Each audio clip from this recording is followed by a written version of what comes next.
All right, welcome back, Algebra 2. We're going to go ahead and start Unit 2.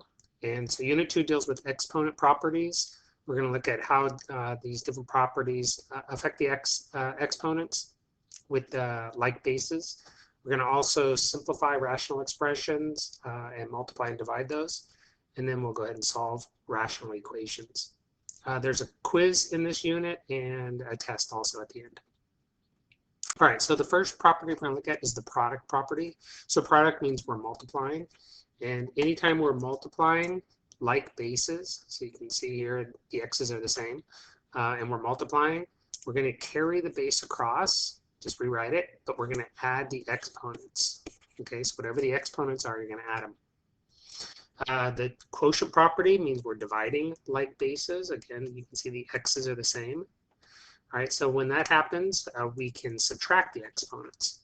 All right, so again, we carry the base, and you can either bring the bottom exponent to the top and do the subtraction, a minus b, and leave it on top. You could also bring the exponent from the top and move it to the bottom. But when you do this, you always want to remember you're subtracting exponents. And so I'm going to bring the bottom one to the top. But we always want to make sure that when we're done, we have positive exponents. And then I'll show you what happens if we have a negative exponent. How can we deal with that? All right, so the next property is power to power. So it's an exponent inside the parentheses, and it's raised to an exponent on the outside. And so anytime we have something like that, we want to think of distributing. Okay, and distributing means multiply. And so we can multiply the a and the b together. And so that's going to be x to the a times b. The zero power property says that anything to the zero power will always equal 1. Okay, so not x to the first, but just the number 1. All right, so negative exponents. We want to see that in this problem, if we have a number raised to a negative exponent, this is really written as a fraction. You can take any number and turn it into a fraction, just put it over 1.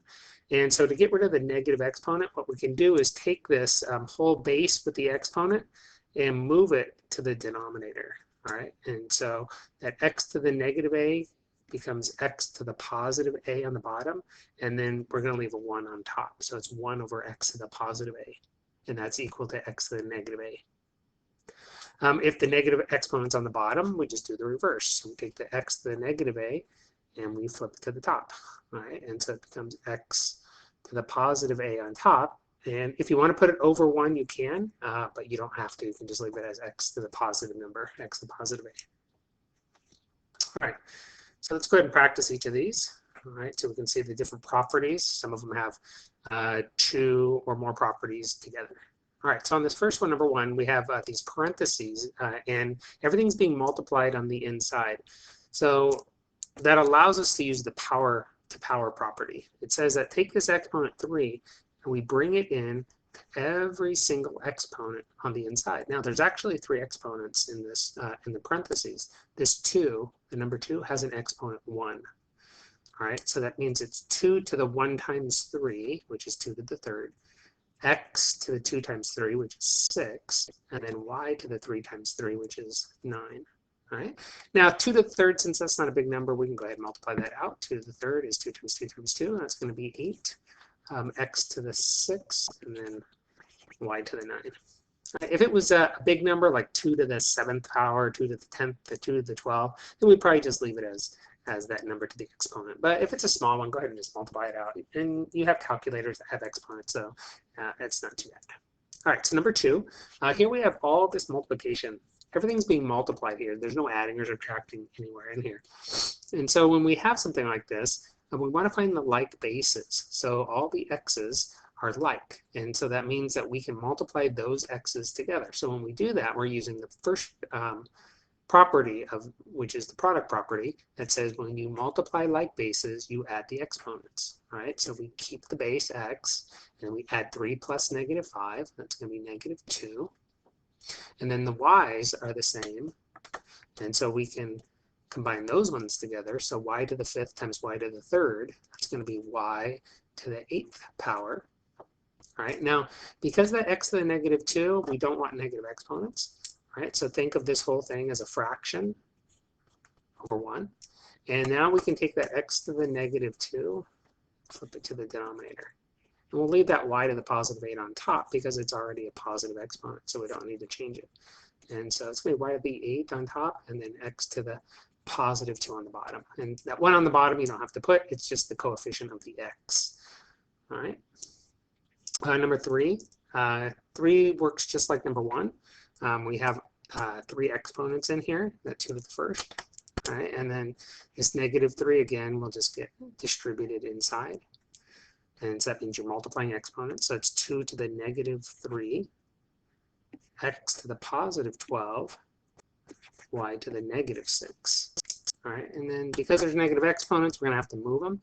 So again, think of this whole thing as over 1 right now. This 2 to the -3 will flip to the bottom. The y to the -6 will flip to the bottom. All right, and that x to the 12 stays on top. All right, so on top, we're just going to have that x to the 12. On the bottom, it's 2 to the positive 3, and 2 to the positive 3 again is 8. And then y to the -6 becomes y to the positive 6 to the bottom. And then again, you can see there's no exponents, there's no parentheses, and so that means we've simplified it. All right, so number 4, here we're dividing like bases. We have an x to the 4 and x to the 2nd. And so we always bring the smaller to the bigger to do the subtraction. So I'm going to bring this 2. Okay, this x squared comes up, and I'm doing the subtraction on top. So it's going to be x to the positive 2 on top. Now this y to the -3, I don't like negative exponents, so I'm going to take this y to the -3, move it down, and it becomes y to the positive 3 on the bottom. But since there's already a y to the 4th, I can combine those together on the bottom, and that becomes y to the 7 on the bottom, because I'm going to add 4 and 3 together. All right, so if you're moving a negative exponent, okay, to make it positive, then most of the time, then you're just going to be adding the exponents because they're next to each other. But like on the first one on the x's, the x to the 4 over x to the 2nd, we're subtracting because they're both positive. All right, number 5. We have that parentheses to the -1 exponent. So again, we're going to take that -1 and we're going to distribute. Again, that 2 has an exponent 1 on it. All right, so that's 2 to the -1, x to the -3, y to the positive 2, and just rewrite this denominator. All right, so now we have to simplify. Well, I have that 2 to the -1 on the on top, so I want to move it to the bottom. Okay, so it's going to be 2 to the positive 1, or just 2. X to the -3, I'm going to move that to the bottom. So that's x to the positive 3 on the bottom with the x to the 4. Y squared over y squared. Well, since they're exactly the same, then you can cancel them out. All right, so what's left on top? Well, it looks like everything canceled or moved to the bottom. So there's nothing on top right now. It's just a 1.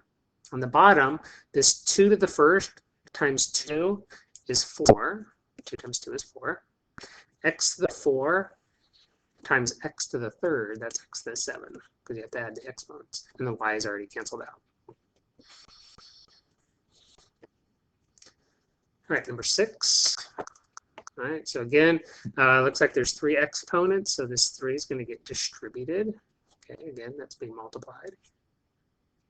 So that's x to the -12, y to the 21, z to the 0. 0 times 3 is 0.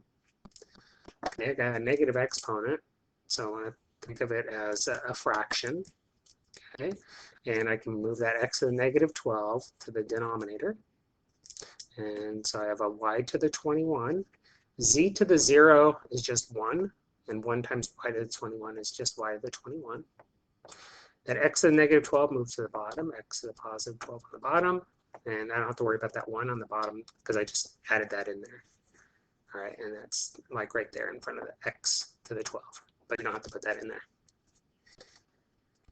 All right, number 7.